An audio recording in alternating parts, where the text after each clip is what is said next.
हैदराबाद मधलं 400 एकरचं जंगल तोडून तिथे मोठा आयटी पार्क करणार आहे आणि तुमच्या माझ्यासारख्या अनेक जणांना मोठ्या पगाराच्या नोकऱ्या मिळणार आहेत. पण प्रश्न असा पडतो की जेव्हा तुमचं आणि माझं घर भरणार आहे तेव्हा तिथल्या पक्ष्यांचं, झाडांचं आणि प्राण्यांचं काय? राज्य सरकारला असं वाटतंय की त्या जमिनीतून साधारण 10,000 ते 15,000 कोटी इतके रुपये मिळणार आहेत, पण ते जंगल तोडून जे नुकसान होतंय ते नुकसान सरकारच्या बापाला, आज्याला किंवा पंजाला सुद्धा भरून काढता येणार नाहीये. पण मग आपण काय करायचं? अनेक जण जाऊन तिथे प्रोटेस्ट करतायत, माझ्यासारखे व्हिडिओ करतायत आणि तुम्ही शेअर करताय. पण हे सगळं करून जर जंगल वाचणार आहे असं आपल्याला वाटत असेल तर ते खोटं आहे, कारण भविष्यात सुद्धा ते होणार नाही आणि सरकार गेली अनेक वर्ष हे करते.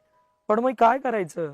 मी निसर्गप्रेमी आहे असं आपण जेव्हा आपण म्हणतो तेव्हा आपण काय करायचं? हे नुसतं पाहत बसायचं? तर मला स्वतःला मिळालेलं उत्तर असं की आपण आपली जमीन घेऊन, कदाचित ते 100 एकर नसेल पण 10 एकर असेल, ती जमीन घेऊन तिथे जंगल फुलवायचं आणि तिथे अनेक पक्ष्यांना, झाडांना आसरा देता येईल का हा विचार करायचा.